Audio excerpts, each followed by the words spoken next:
Yuri समझ जाती है कि इसकी कोई इच्छा है, इसलिए वह गैंग को साथ लेकर उसके पीछे पीछे जंगल की तरफ निकल जाती है। और अब तो गैंग भी उससे डर नहीं लग रहा था। काफ़ी दूर चलने के बाद वह दोनों एक गहरी खाई के पास पहुंचते हैं, जहां एक कार पूरी तरह पलटी हुई पड़ी थी। कार के अंदर उस छोटे बच्चे की डेड बॉडी देने के लिए झूठ बोल देती है कि उसका बेटा अभी जिंदा है और उसे भी हॉस्पिटल ले जाया जा रहा है। तब पैरामेडिक्स उस आदमी को लेकर लेकर जाने लगते हैं कि तभी उस बच्चे की आत्मा बार बार कार की तरफ इशारा करने जाती है। कार की पिछली वाली सीट के नीचे बच्चे की छोटी बहन अभी भी फंसी हुई थी और उसकी सांसें चल रही थी। अगर कुछ मिनट और देर हो जाती तो शायद उसकी भी जान नहीं बच पाती। तो पैरामेडिक्स उसे तुरंत ही बाहर निकालते हैं और हॉस्पिटल ले जाते हैं। के बाद हमें फ्लैशबैक में दिखाया भी जाता है कि खाई में गिरने से थोड़ी देर पहले ही उसके डैड ने उसे अपनी बहन की रक्षा करने के लिए कहा था और उसने अपना ये प्रॉमिस निभाया भी। इच्छा पूरी होने के बाद वह यूरी और गैंग को थैंक्स कहता है और फिर उसकी आत्मा हमेशा के लिए इस दुनिया से विदा हो जाती है। वह यूरी से पूछता है कि तुम आखिर ये सब कैसे देख लेती हो और ये सब कब से शुरू हुआ। अब गैंग से सब छुपाना का तो कोई मतलब ही नहीं था। तो यूरी बताती है कि हाई स्कूल के दिनों में मैं अपने दोस्तों के साथ या ट्रिप पर गई थी। उस टाइम एक एक्सीडेंट हुआ था और तब मैं सी में गिर गई थी। कुछ मिनटों के लिए तो मेरी सांस ही रुक गई थी और उसी एक्सीडेंट में मेरे सबसे अच्छे दोस्त की मौत हो गई। जब यूरी की जान बच गई और उसने दोबारा आंखें खोली तो सबसे पहले उसे लगा कि शायद वह सदमे की वजह से ऐसा महसूस कर रही है। लेकिन धीरे धीरे उसे अलग अलग होश दिखाई देने लगे। तभी उसे समझ आया कि उस हादसे ने उसकी पूरी जिंदगी बदल दी है। यूरी फिर गैंग को अपनी सबसे बड़ी परेशानी के बारे में बताती है। कहती है कि अगर मैं किसी इंसान को बिना ग्लव्स के छू लूं तो कुछ टाइम के लिए वह इंसान भी भूतों को देखने लगता है। यही वजह है कि वह हमेशा ग्लव्स पहन रखती है और किसी के करीब जाने से डरती है। कॉलेज में जब लोगों को उसके इस राज के बारे में पता चलता था तो सभी उससे दूर भागने लग गए थे। लोग उसे मनहूस कहते थे और कोई भी उसके साथ रहना नहीं चाहता था। तब धीरे धीरे उसने भी अकेले रहना सीख लिया। ये सब सुनकर तो गैंग को पहली बार यूरी के दर्द का एहसास होता है। उसे महसूस होता है कि जिस डर से वह सिर्फ कुछ घंटों से जूझ रहा है, उसी डर के से सॉरी बोलता है कि मैं तुम्हारे बारे में पता नहीं क्या सोचने लगा था, क्या तुम हो। यूरी भी उसे माफ़ी मांगती है, कहती है कि मेरी वजह से अब तुम्हें घोस्ट दिखाई देने लगे हैं, लेकिन ये असर सिर्फ 1 महीने तक रहेगा। इसके बाद सब कुछ पहले जैसा हो जाएगा। तुम जितना मुझसे दूर रहोगे उतना तुम्हारे लिए अच्छा होगा। फिर घर वापस आकर भी यूरी का मन बिल्कुल शांत नहीं होता।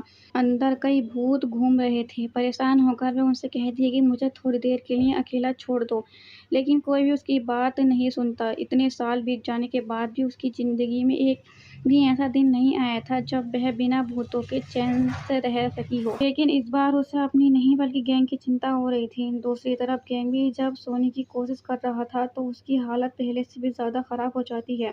जब उसे हर जगह भूत दिखाई देने लगते थे, डर की वजह से वह पूरी रात एक पल भी नहीं सो पाता। जैसे ही वह आंखें बंद करता तो कोई ना ऑफिस में भी उसे चैन नहीं मिलता। कॉरिडोर से लेकर मीटिंग रूम तक हर जगह उसे स्पीड दिखाई देते हैं। अब उसे समझ आने लगा था कि यूरी इतने सालों किस दर्द के साथ जी रही थी। उधर यूरी भी अपनी नॉर्मल जिंदगी जीने की कोशिश कर रही थी। वह अपनी असिस्टेंट जिसकी उससे गैंग भूतों से अपना ध्यान हटाने के लिए प्लेंडों को घर बुला लेता है। उसका प्लान बस इतना था कि दोनों साथ मूवी देखेंगे और कुछ देर के लिए उसका दिमाग इन अजीब घटनाओं से हट जाएगा और वह हॉरर मूवी देख रहे थे ताकि गैंग को उससे थोड़ी हिम्मत मिल सके। लेकिन गैंग इतना डर रहा था, इतनी हालत खराब हो रही थी कि प्लेंडोंगो भी उससे गुस्सा होकर चला जाता है। लेकिन वापस गैंग उसे लेने आता है और उसका फेवरेट फूड ऑर्डर करता है और उसे दोबारा घर में ले जाता है। इसी तरह 1 हफ्ता बीत जाता है लेकिन गैंग की हालत में कोई सुधार नहीं आता। एक रात तो बहुत ही डरावनी आत्मा उसके घर के अंदर। गैंग को तो उसकी चिंता चल रही थी। मैं यहाँ तुमसे कंप्लेन करने ही आया था, लेकिन अब तुम्हें देखकर एहसास हुआ कि मैं कितना डरपोक हूँ। मेरे लिए 1 महीना निकालना भी कितना मुश्किल हो रहा है। अब यूरी से सॉरी बोलती है लेकिन वह कहता नहीं, उस टाइम तुम तो बहुत छोटी रही होंगी जबकि मैं एक अडल्ट हूँ। और फिर जाने लगता है। लेकिन यूरी को अब उसके लिए बुरा फील हो रहा था, इसलिए उसके लिए गैंग को यूं अकेला छोड़ना सही नहीं होगा। इसलिए वह उसे वही तरीके सिखाने लगती जिनकी हैरत वो खुद इतने सालों से भूतों के बीच में जीती आ रही थी। उसे समझाती है कि घोस्ट का सबसे बड़ा हथियार डर होता है। अगर तुम उनसे डरना बंद कर दो। ऐसे करते करते बस अब 1 महीना होने में 1 ही हफ्ता रह गया था। तब यूरी उसे ये भी बताती है कि भूतों को तेज स्मेल पसंद नहीं होती, इसलिए गार्लिक भी 1 महीना कभी नहीं झेल पाता। फिर वह पूछता है कि इसका असर खत्म होने के बाद भी क्या हम दोनों ऐसे ही वीडियो कॉल पर बात कर सकते हैं? लेकिन ये सुनते ही यूरी का चेहरा बदल जाता है। वो शांत आवाज़ में कहती है कि नहीं, ऐसा नहीं होना चाहिए क्योंकि अब गैंग की ज़िंदगी नॉर्मल होने वाली है और उसके लिए सबसे अच्छा यही होगा कि वह उससे दूर रहे। इतना कहकर वह कॉल ही काट देती है। लेकिन कॉल ख़त्म होने के बाद दोनों में से कोई भी चैन से नहीं रह पाता। गैंग को पहली बार महसूस होता है कि यूरी अब उसके लिए सिर्फ़ एक अजीब लड़की नहीं रह गई। वहीं यूरी भी बार-बार उसकी बातें याद करती रहती, लेकिन अपने दिल की बात मानने से खुद को रोकती। उसे डर था कि जो इंसान उसके करीब आता है, उसकी ज़िंदगी में मुसीबतें शुरू हो जाती हैं। इसलिए वह चाहकर भी गैंग को अपने करीब आने नहीं देना चाहती थी। अगले दिन वह सीधे जेल के बाहर संजय के सामने जाकर खड़ा हो जाता है। बिना किसी डर के कहता है कि मुझे पता था कि ये सब तुम्हारे डैड ने किया है, तो इस बार मैं सिर्फ मर्डर केस तक नहीं रुकूंगा। अब मैं मिनिस्टर पार्क के इलीगल फ्लश फंड और उसके बारे में काले कारनामों का भी पर्दाफाश करके रहूंगा। गैंग की बातें सुनकर सोचे बिल बात भी पूछ लेता है और वह कहती है कि उस इंसान में कोई दिक्कत नहीं है, बस वह तुम्हारे लिए सही नहीं है। उसकी बातें सुनकर दादी काफ़ी डर गई थी, इसलिए आज रात उसे बाहर जाने से मना कर देती। पर गैंग का मन बिल्कुल भी शांत नहीं होता। उसे फिलहाल कोई भी भूत तो नहीं दिख रहा था। यूरी को फिर कॉल मिलाता है, लेकिन इस बार भी कोई जवाब नहीं मिलता। तब बेचैन होकर वह घर से निकलने की कोशिश करता है, लेकिन दादी उसकी कार के आगे ही आ जाती हैं और उसे हॉल के अंदर ले जाती हैं। जबकि उधर यूरी को देखते हुए उसे एक जगह पर बांध रखा हुआ था और उसकी किडनैपिंग के पीछे संजय ही था। तो वह यूरी से पूछता है कि तुम्हें यूजेस की बॉडी कैसे मिली? क्या सच में तुम्हें भूत दिखाई देते हैं? लेकिन यूरी चुप रहती है। जब वह तुम्हारे राज के बारे में हारी ने ही मुझे बताया था और अगर तुम मुझे सच नहीं बताओगी तो मैं तुम्हें ड्रग अब्यूज़ केस में फंसा दूंगा। तब उसका एक आदमी सिरिंज निकालकर ज़बरदस्ती यूरी को इंजेक्शन लगाने लगता है कि यूरी उसे एक जोर से लात मारकर गिरा देती है, लेकिन कोई फ़ायदा नहीं होता।